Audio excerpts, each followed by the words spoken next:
Be in the Gospel of Matthew tonight. Gospel of Matthew, chapter 20.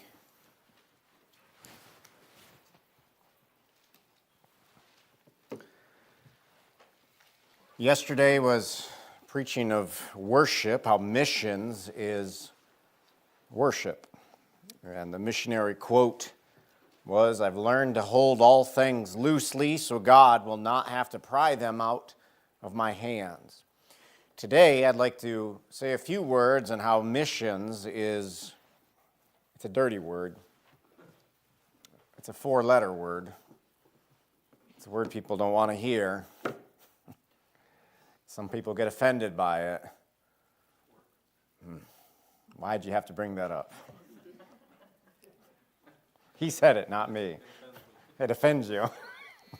Missions is work.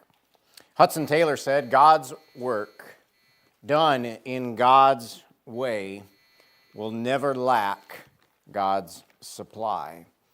God's work done in God's way will never lack God's supply. Now, Matthew chapter 20 is a passage of a vineyard.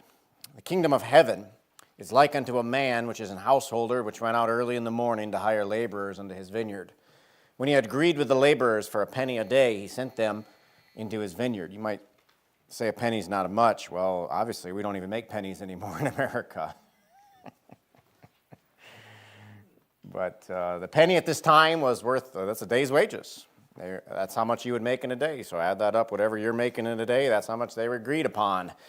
He went out into the third hour and saw others standing idle in the marketplace, and said unto them, "Go ye also into the vineyard, and whatsoever is right I will give thee." And they went their way. And he went out the sixth and the ninth hour, and did likewise. And about the 11th hour he went out and found others standing idle, and saith unto them, "Why stand ye here all the day idle?" They saith unto him, "Because no man hath hired us." "Go ye also," he said unto them, "go ye also into the vineyard, and whatsoever is right, that shall ye receive." Obviously, the story goes on, but whatsoever is... Actually, I do want to pick up one phrase here. "And when the evening was come, the Lord of the vineyard saith unto his steward, Call the laborers and give them their hire, beginning from the last unto the first.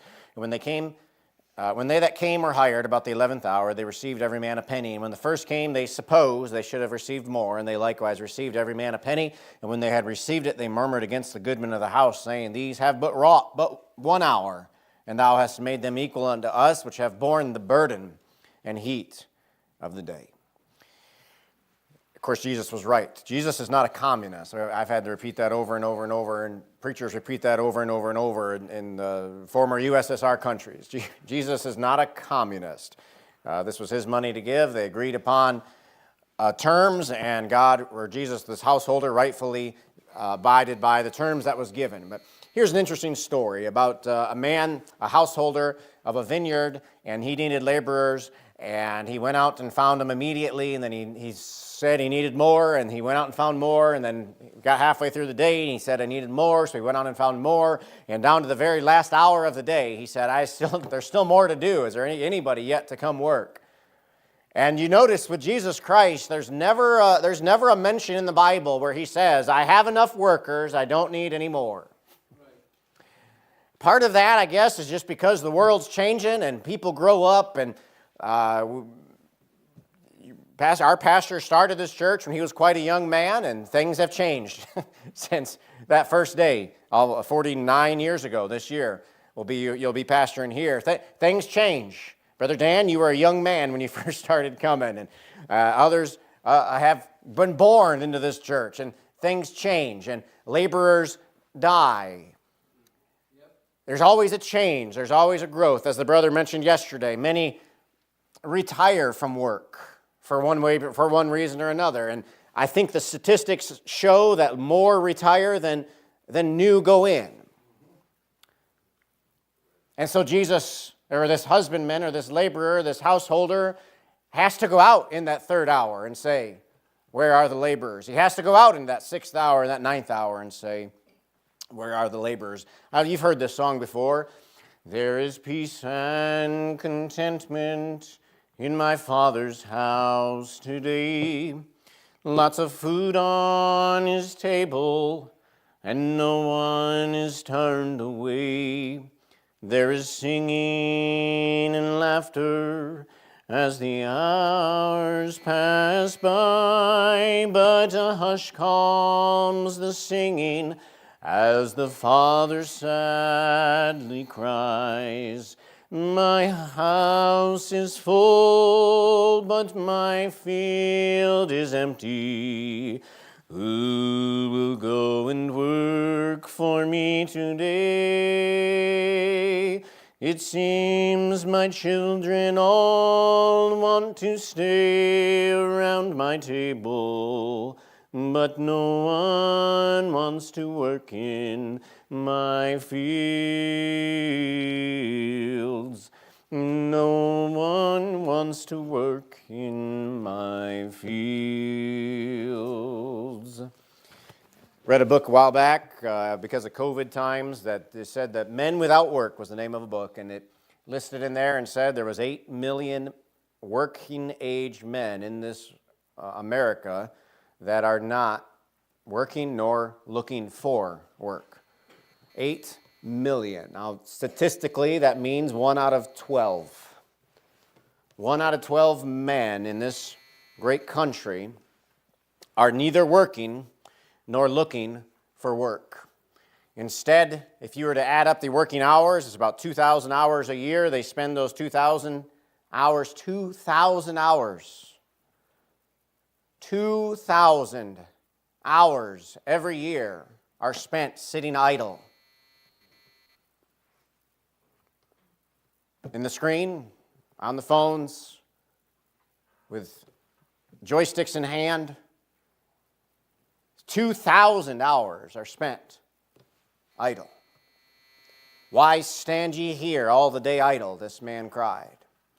Here's just one example. I thought about this a bit more. Of course, pause there for a second. I remember an old preacher once said that the average church is like an ailing lung with only a few cells doing the breathing. Remember that from Tom Malone. Heard him say that many years ago. Why stand ye here idle? This parable is only one when I think of men that are out in the work. And of course I think of this man's a laborer on his vineyard, but I also know of Matthew 13 is another story, another passage. And this passage here is not about a vineyard, but it's about a field. In Matthew 13, there's a parable about a sower who goes forth to sow, and when he sowed some seeds. And some seeds fell by the wayside, and fowls came and devoured them up, and some fell upon stony places where they had not much earth, and forthwith they sprung up because they had no deepness of the earth. And when the sun was up, they were scorched. And because they had no root, they withered away. And some fell among thorns, and the thorns sprung up and choked them, but others fell into good ground and brought forth some 100-fold, and some 60-fold, and some 30-fold. Who hath ears to hear, let him hear. And the disciples asked him about this parable. But what a parable. We have, in Matthew chapter 20, we have a parable of the vineyard.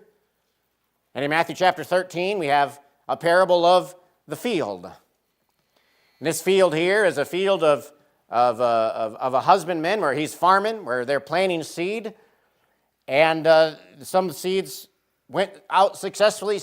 They all went out successfully, but some seeds didn't return successfully. God gives 4 different types of results from the sowing of the seed, and 2 of those I would claim never got saved. 2 of them maybe got saved, but only the one brought forth fruit. But I want to point out the similarities here is that the sower and the husbandman in the vineyard they're all workers.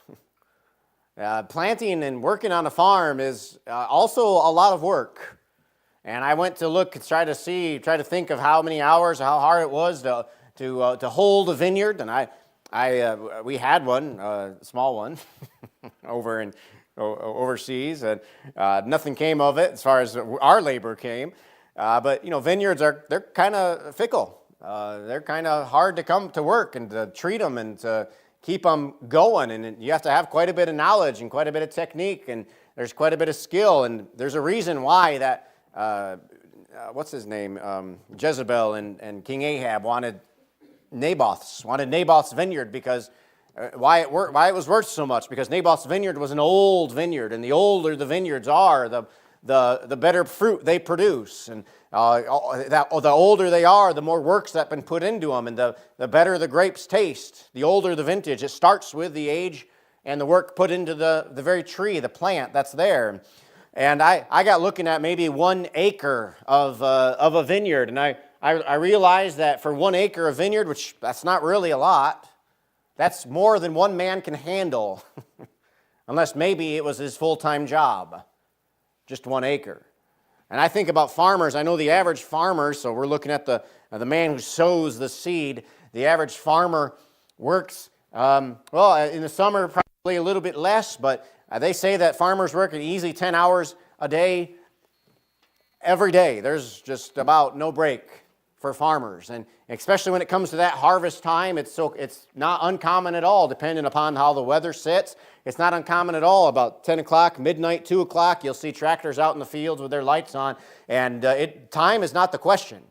Or what time, the time of day, rather, is not the question. The question is, we have to get this crop in or we lose money. And so they're out there. A friend of mine was down in Texas. I don't remember how many hours he worked, but it was at least 30 hours he worked straight driving out in the fields. I believe it was actually over 2 days that he did, but I don't actually remember the hours. And that's when he told me, and he popped sunflower seeds in his mouth to try to stay awake. So I'm thinking, how in the world do you drive a tractor for that many hours and not fall asleep? You all are about just falling asleep here on a Friday night, you know. You're not. I know he had a day's worth of work, but man, imagine that, working through the night, and then the next day, and then the next night, and oh my, how do you do it? How do you do it? And I guess the point is, it takes work. And that work takes character. You know, work is, missions is working the world. Go all the way back to Genesis chapter 1. Work is taken from the very character and nature of God. God created in 6 days the earth, and on the 7th day it says that He rested from His labor. Does God exert any energy? Did He have to recover energy? No, it's a picture for you that working is the character of God. And at every step of the way, the devil, everything God does, the devil attacks. And if God's nature is work, Satan attacks it so that men today don't work. God created mankind first, and so Satan attacks man as being the head of the house.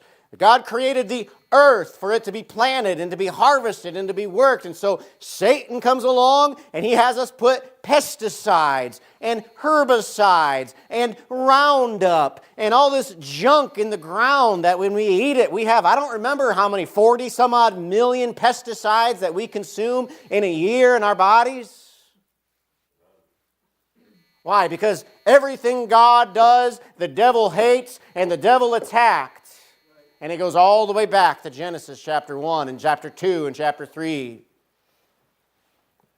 This first thing of missions is work. Satan attacked it. Work.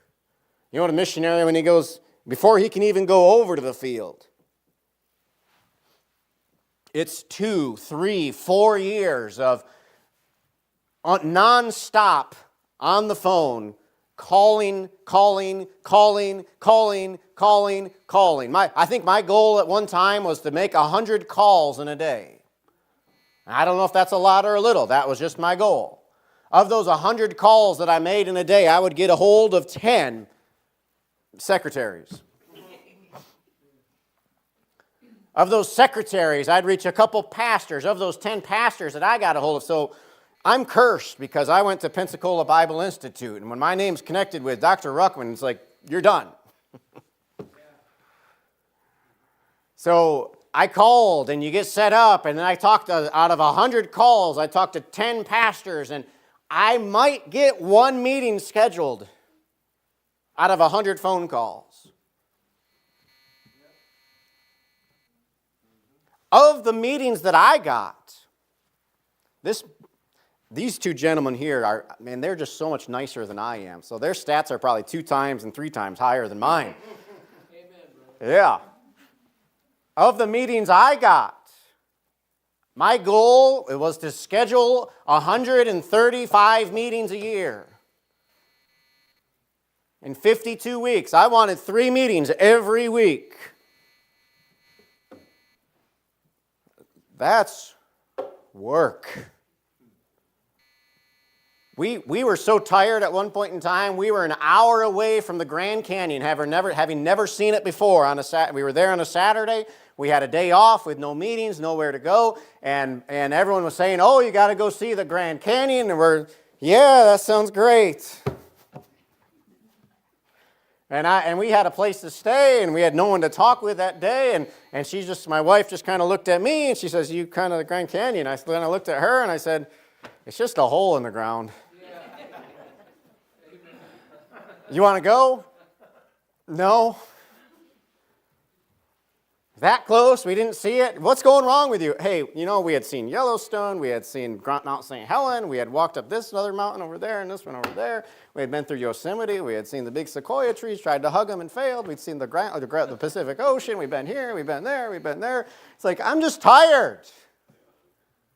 130, that doesn't even sound right. I'll just go with it. 135 meetings a year, that's a bit of meetings. Of the meetings I got, 1 out of 4 took us on for support. I'm not to the field yet. And I did deputation twice. I did it for 2 years, and then I went over to the field, and I came back, and we did it again for 2 years because we had like 4 extra kids to feed. And that's just before you even get over there. And now deputation is, people criticize it, and I would criticize it too, but it's successfully funded a large number of missionaries.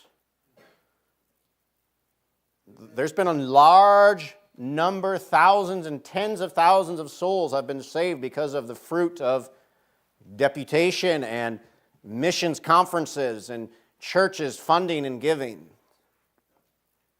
The system's faulty. Yeah, the world we live in is a bit faulty. I have never personally stood in front of somebody and given them a perfect witness as Jesus Christ would have given it. And yet, I can every now and then lead a soul to Jesus Christ for them to get saved, in spite of. So don't blame, don't shut everything down because the system ain't perfect. As Pastor Heaton, I believe, has said, a large number of years is what we're doing wrong is better than what you're not doing at all. Yeah. Work. Once you get the 2, 3, 4 years of traveling on the road, then you have to do the curse, the bane of missionary work. What? Are you a missionary, brother? Paperwork. You say, what's that? That's like 3 months of every single year of a missionary's life is paperwork. Having to go, well, for us, it doesn't even get started unless we know the right person already over there in the country. And they have to have all the documents and everything in order, and they have to make an effort to apply for something, only for them to shut us down, and then we have to wait and go through the whole process again. It takes another month of time. And then they get another thing sent, and they say, oh, by the way, we need something from you, so I have to ship something internationally, and that takes a week, 2 weeks to a month to get there, or sometimes it doesn't. And then you have to turn around and send it again, and so that's another month of time. And so the person gets your paperwork, and they turn it in, and then you finally get a stamp of approval, and they have to send it to you, and that costs $100 to send it from there overseas to you over here in America. And you're already 6 months down the road from the initial moment you started the paperwork. And once you get the paperwork in hand, then you got to go to the embassy, wherever that is. And our embassy is down in Chicago, and I just love Chicago. Yeah. My embassy's down in Chicago, and so I have to go down there, and one time I tried mailing it down there, because I'm like, I can save money by mailing it. Go me. And we're like, okay, we're going to mail it. They're going to send it back. You know, us Americans, we are like rigid rigid schedule. You know, we got our calendars, and we're filling out the letters, and you get over to the eastern side of the world, and their brains are just twisted. Because for us, it's all about what we're doing and the time we're putting in. For them, they're just glad to be a part of it. For us, like church starts at 9:45, and now we're a little backwards here. We're soft, and this is Lupton. Yeah. This ain't Midland, big town of West Branch or Midland, So, things are a little loosey-goosey around here, and, I don't know, I'm going to say that's okay-ish. Pastor Eaton's glaring at me, But, man, over there, it's like I'm going to be here at 10 o'clock, I'm going to be here for 2 hours, and then I'm going to go on and do the next thing. And for the Easterners, it's like there is no such thing as just 2 hours. It's like I'm going for the event. And they might show up an hour and a half late, but they're going to stay for 8 hours. I'm talking about work here. How do I get off on that now? So, yeah, the embassy. We're sending our paperwork down to the embassy. We have everything in order. Oh, I didn't even tell you about the fun part of what do I need to send down to the embassy. You go onto the web page, but the web page is like 10 years outdated, antiquated. And so whatever the information is that's on the web page is totally wrong. And you try to call somebody down at the embassy, nobody answers. And so you fill out the paperwork that they require, you send it down to them, and they send it back to you, maybe. And they don't tell you what you need that you got wrong, and so it's like, okay, I'm just going to drive down there. So you drive down there, and you finally meet somebody in person, and you talk to them, and they give you a list of what you need, but you got to drive all the way back and get what you need so that you can come all the way back down and give them what they asked for. And I'm not even on the field yet. I just spent 2 to 4 years of my life doing deputation, 6 months pulling hair out of my head, trying to get paperwork done here in America, and then I go over there, and what's the first thing I have to do when I get over there? Paperwork. And you got to go find this place, and you got to go find that place, and no one tells you where it is, and no one's helpful, and they look at you crosswise and think, you're just stupid because you don't know what to do. And it's like, well, nothing's written, you ain't got a clue. And depending on what country you live in, they'll be asking you for some cigarettes or some Coke or something for them to kind of put it on the table so that you can help them, because if you don't, then that stuff just gets put in the pile.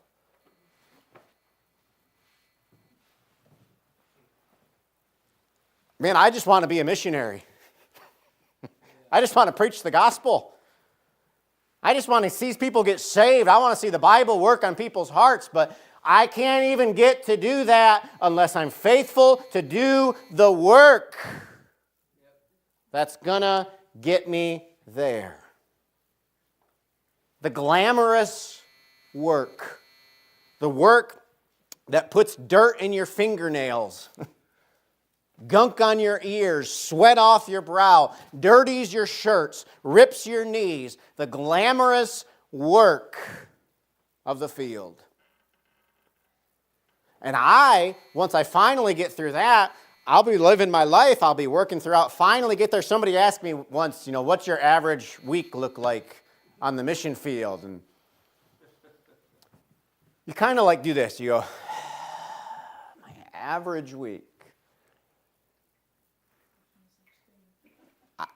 If I've had an average week, I could tell you. Sometimes, you get up on Monday and sometimes you don't have power. You lost it because there was a big storm and it knocked a tree over somewhere. I mean, for us, every time there was a wind that was over 10 miles an hour, you lost power for hours. And I remember one time we lost it for two weeks or so. A couple weeks later after that, we lost the city water. We were inside City No Wells. We lost city water for how long was it? 21 days? 17 days, no water coming to the house. At one point in time, we had 200,000 soldiers a couple hours from my house ready to invade our territory. And let me tell you how fun that average week was. The average week. There's no such thing. This is all I'm saying is if you're going to work the field, it's going to be work. And by the way, I don't even get to do that unless I have hundreds of faithful men and women on this side getting up at 4 and 5 and 6 o'clock in the morning and going to work for 8 and 10 hours so that they can supply funds and sacrifice their own giving as gifts of joy to the Lord so that the churches can go and supply for us so that we can bang our fists against paperwork. Amen. And then we get a washer and it breaks down like every other week. And then we have thieves that come to your house because you're the American. And so you got a big target on you the whole time. And you can't walk down the roads without the stray dogs attacking you in packs.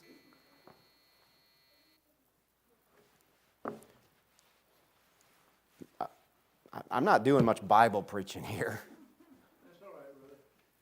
And when he sowed, some seeds fell by the wayside, and the fowls came and devoured them up.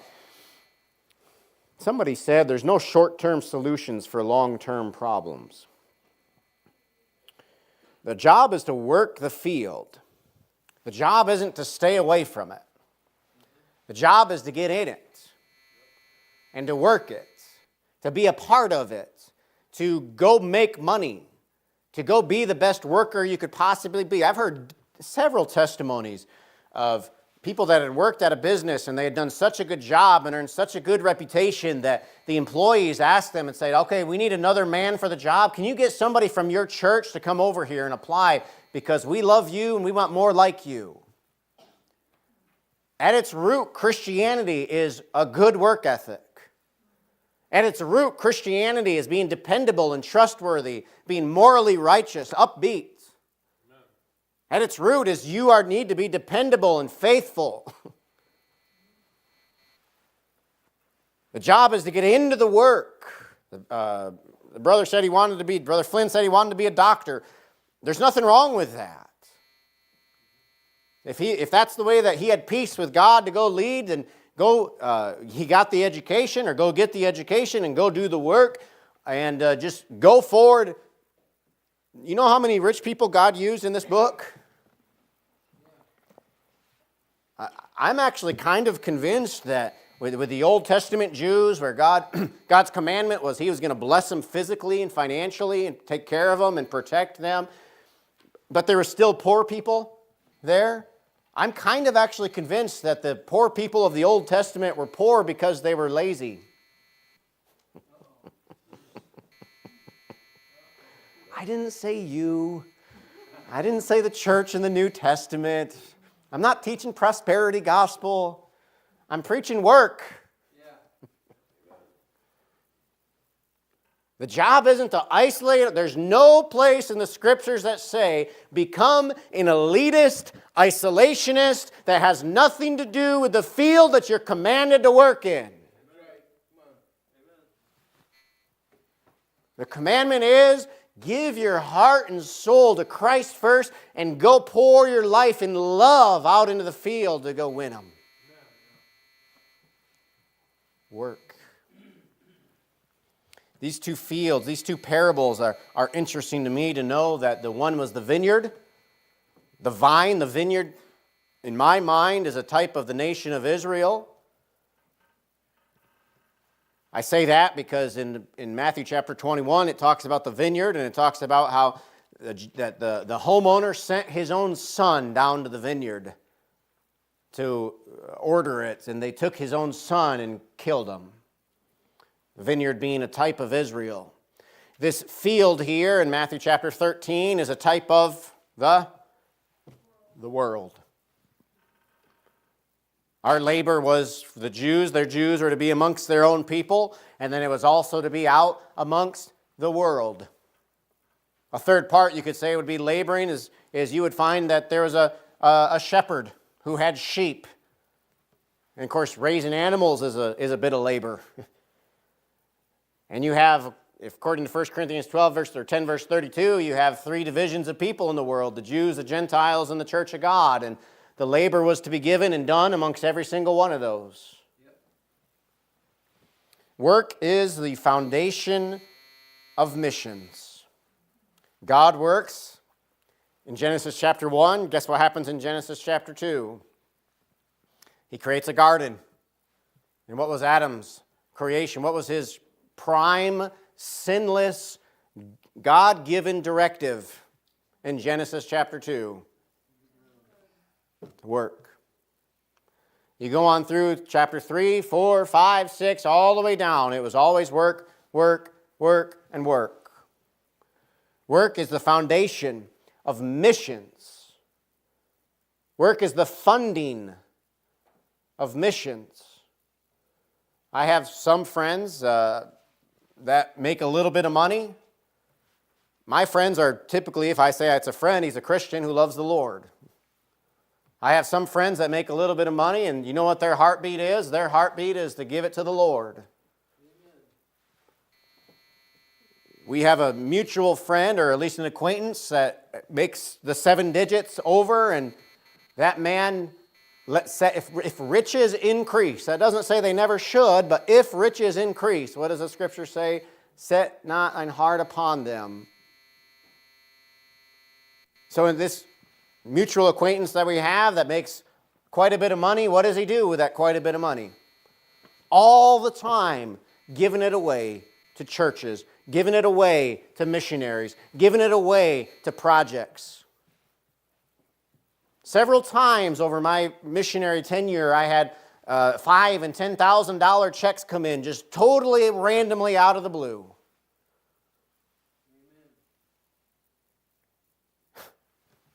Here's a funny thing.